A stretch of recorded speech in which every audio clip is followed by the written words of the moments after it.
जी जनाब, पाकिस्तान में बहुत सारे टैलेंटेड लोग हैं और यकीनन क्योंकि साल का आखिर है तो लोग सेलिब्रेट भी कर रहे हैं, फेस्टिविटी का माहौल है, रिफ्लेक्शंस और आने वाले कल के हवाले से जो बातचीत है वो तो हम करेंगे ही, लेकिन क्यों ना आज को सेलिब्रेट किया जाए।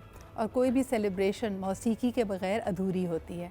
हमारे यहाँ की पॉपुलर म्यूज़िक का एक अपना ही एक स्टाइल है, एक उसकी अपनी ही फॉलोइंग है और ना सिर्फ पाकिस्तान में बल्कि ग्लोबल फॉलोइंग है।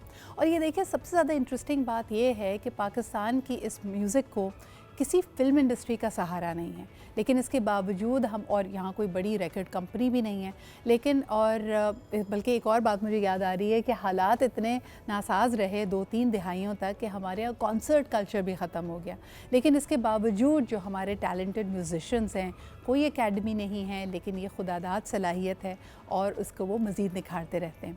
आज आपकी मुलाकात कराते हैं ऐसे ही एक टैलेंटेड सिंगर से जिनकी वजह शोहरत इनका मॉर्निंग शो में पार्टिसिपेट करना बना, और इनका इनके बारे में बताते चलें कि ये हर जॉनरा ऑफ म्यूज़िक को बड़ी खुश उसलूबी से निभाते हैं। आज भी हमारे साथ मौजूद हैं मोहम्मद अली रफ़ी। अस्सलाम वालेकुम अली, क्या हाल चाल? जी मैं शुक्र अल्हम्दुलिल्लाह। अली मुझे बताओ, तुम्हारे नाम के आखिर में रफ़ी लगता है, ये रफ़ी साहब से इंस्पायर होकर तो नहीं रखा गया? उन्हीं से इंस्पायर होकर रखा गया? ये आप इंस्पायर हुए थे या वालिदैन इंस्पायर हुए थे? जी मैं वालिद साहब गाते थे, सुनते थे, तो मैं वहीं से स्टार्ट हुआ, तो वालिदैन से ही बिल्कुल वालिद साहब सुनते। वैसे मैं देखती हूँ कि वाकई जो टाइमलेस म्यूजिशियंस हैं उस वक्त के, पूरे बरे सग़ीर में, पूरे आप साउथ एशिया में देख लें, उनकी आज भी वही फॉलोइंग है और ये गाने एवरग्रीन गाने हैं।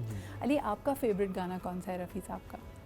जी रफ़ी साहब के तो काफ़ी सॉन्ग हैं, उसमें से एक सॉन्ग बड़ा मेरा बहुत फेवरेट सॉन्ग है रफ़ी साहब का। वो कौन सा है, बताओ? जी आज मौसम बड़ा बेईमान है। क्या बात है, क्या बात है। अच्छा मुझे ये बताएं कि म्यूज़िशंस जो हमारे इर्द गिर्द हैं, आपके लिए आपका ये सफ़र कैसा था? शुरुआत कैसे हुई? How were you discovered? जी शुरुआत में बस स्कूल्स के टाइम से स्टार्ट लिया, नाते वगैरह पढ़ते थे, मुकाबले वगैरह करे, फिर सिंगिंग की तरफ भी आए। स्कूल्स में मुकाबले होते थे, वालिद साहब को देखता था, तो वालिद साहब सुनते थे, टेप रिकॉर्ड का दौर था, कैसेट का दौर था, तो बस वालिद साहब की आवाज़ अच्छी थी, नात खानी में प्रोफेशनल नहीं थे, यानी कि बस नॉर्मली फैमिलीज़ में। सही। तो वहाँ से स्टार्ट लिया, चाचा घर में वालिद साहब गा रहे हैं, गाने सुन रहे हैं, तो वहाँ से स्टार्ट, फिर स्कूल, फिर स्कूल के साथ साथ फिर म्यूजिशंस, फिर 2 फैमिलीज़ हमारी कराची की बड़ी बहुत सुपर स्टार हैं, शोएब मोहम्मद साहब और वसीम फ़िरोज़ अख्तर साहब के जो साहबजादे हैं ओलंपियंस, उनके पास मैं बहुत जैबिंग करता रहता हूँ, गाता रहता हूँ और उनकी बहुत सपोर्ट हासिल है मुझे। वसीम फ़िरोज़ साहब के लिए मैं बहुत कहना चाहूँगा, जिनकी वजह से मैं आज इस चैनल में, मुझे इतने बड़े चैनल्स में मौका मिला। अली मुझे बताओ कि टेलीविज़न पर पहला ब्रेक कौन सा मिला था? जी पहला ब्रेक मेरा बना था अपना जियो पर, एक प्रोग्राम आता, सो अपना क्या नाम था, गाँव सेलिब्रिटी बन जाओ। अच्छा। उसमें मंजूर साहब वायलिन प्लेयर थे, हमारे इंतकाल हो गया, उन्होंने मुझे पहला ब्रेक दिया था, उनके लिए मैं बड़ा थैंक्स कहना चाहूँगा, उनके लिए बड़ी दुआएं उनके लिए। सही। उसके बाद फिर सिलसिला बनता गया सिंगिंग का, काफ़ी लोग मिलते गए। उन लोगों के लिए मैं कहना चाहूँगा जो लोग सपोर्ट करते हैं, जो फैमिलीज सपोर्ट करती हैं, जो आर्टिस्टों को आगे बढ़ाती हैं, क्योंकि ऐसा तो हमारे मुल्क में नहीं है, मगर फैमिलीज़ होती हैं जो आपको आगे से आगे चैनल्स में या कहीं पर पहुँचाती हैं।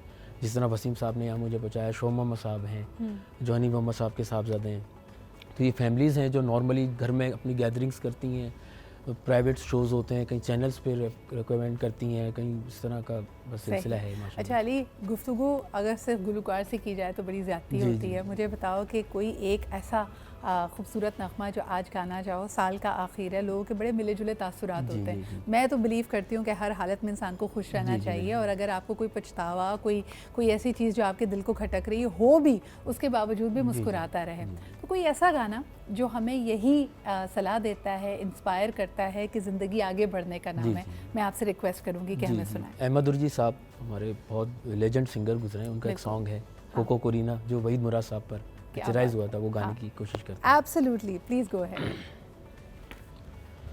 मेरे ख्यालों पे छाई है एक सूरत मतवाली सी, नाजुक सी शर्मीली सी, मासूम सी भोली भाली सी, रहती है वो दूर कहीं, अता पता मालूम नहीं, कोको कोरीना, कोको कोरीना, कोको कोरीना, कोको कोरीना। कोकोरिना। अली, ये पता चलता है ना कि ये उस वक्त का गाना है जब फेसबुक नहीं होता जी, था, जी, कि बिल्कुल, वो कहाँ रहती है यही नहीं बिल्कुल, पता, बस बिल्कुल, पता गा ही गा नहीं। के उसके बारे में याद कर रहे हैं और कोशिश कर रहे हैं और गुमान कर रहे हैं कि जी, वो जी, कहीं जी, चलते जी, फिरते जी, मिल जी, जाए। जी, जी, आजकल तो लोग जी इंस्टा पे ढूंढते हैं, या फिर यहाँ तक कि सोशल मीडिया की बहुत सारी ऐसी साइट्स है जहाँ पे आपको आपका साथी मिल सकता है। But what a song! मैं कहती हूँ इतनी दिहाइयाँ गुजर जाने जी, के जी। बावजूद, हमारी पैदाइश से भी पहले का गाना जी, है जी, जी, बिल्कुल, बिल्कुल। लेकिन every Pakistani would know it, और इसको गाते ही या इसको सुनते ही आपके दिल में एक अजीब तरंग सी आ जाती है, एंड जी, यू फील बिल्कुल। हैप्पी अबाउट उस इट। टाइम का बड़ा रॉक सॉन्ग कहलाता था, और वहीद बिल्कुल। मुराद साहब हमारे बहुत चॉकलेटी हीरो, बहुत हाँ। ज़बरदस्त। मेरे वालिद साहब उनकी बड़ी जो है एक्टिंग किया करते थे, ड्रेसिंग, तो वो भी गाते थे, तो फिर उससे थोड़ा सा मैं वो हुआ। पाकिस्तान और हैड अ वेरी माशाल्लाह बहुत वाइब्रेंट पॉप कल्चर। लोग कहते हैं कि वहीद मुराद साहब का तो हेयर स्टाइल लोग कॉपी हेयर करते स्टाइल, थे, बिल्कुल। उनका बात करने का अंदाज बिल्कुल, कॉपी बिल्कुल, करते थे। बिल्कुल। मैं काफ़ी बालों का वालिद साहब को ही देख के वहीद मुराद साहब का बड़ा बनाने की कोशिश करता हूँ आज भी। अली, मुझे बताओ, कवर्स तो बहुत सारे सिंगर्स जी, कर जी, रहे हैं, बिल्कुल। कोई अपना ओरिजिनल गाना बनाने का फैसला किया है या अभी तक उस पर कुछ काम हो रहा है? जी, बिल्कुल, उस पे काम हो रहा है। अभी एक हाँ। सॉन्ग शोएब मोहम्मद साहब के घर पे एक सॉन्ग्स हम कर रहे हैं, ओके। जिसमें वसीम फ़िरोज़ साहब की भी मुझे सपोर्ट हासिल है। तो ये सॉन्ग बस इंशाल्लाह इस साल में इंशाल्लाह जो है इंशाल्लाह उसको रिलीज़ अच्छा, करते और हैं। क्या इसकी ऐसा मुमकिन है साल 2024 के लिए तुम्हारा क्या रेजोल्यूशन है, क्या ख्वाब है? जैसे एक तो तुमने अपना सोलो ओरिजिनल जी। सॉन्ग करना है, इसके अलावा what are the targets that you are setting for yourself?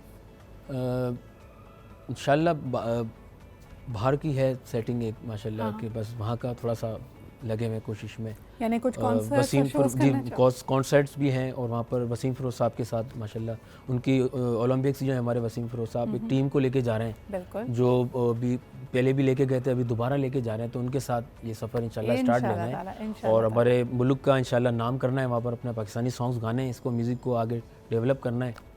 और और मुझे लगता है जो ओवरसीज़ पाकिस्तानी होते हैं ना, उनकी तो ख़ास इन गानों के साथ एक जी, जी। उनसियत है। जी, जी, बिल्कुल। उनका दिल चाहता है कि कोई ऐसी पाकिस्तानी गैदरिंग Gathering को अरेंज song, किया जाए बिल्कुल। जहाँ पे इन लेजेंडरी गानों को, बिल्कुल इन legends, टाइमलेस गानों को हम बिल्कुल, दोबारा सुन बिल्कुल, सकें। बिल्कुल। So Ali, all the very best to you. इंशाल्लाह ताला आपसे मुलाकात रहेगी, आपको दोबारा भी हम ईद के या किसी अच्छे से शो में आपको बहुत ज़रूर शुक्रिया, बहुत बुलाएंगे। शुक्रिया, thank we you। Really loved your voice and wishing you all the very जी, बेस्ट। मुझे बहुत अच्छा लगा माशाल्लाह, इतने अच्छे चैनल्स में आप लोगों ने चांस दिया, मेरे लिए बड़ी बहुत खुशी की बात है। बहुत बहुत शुक्रिया, thank you. Thank you so much, wishing you all the best ji.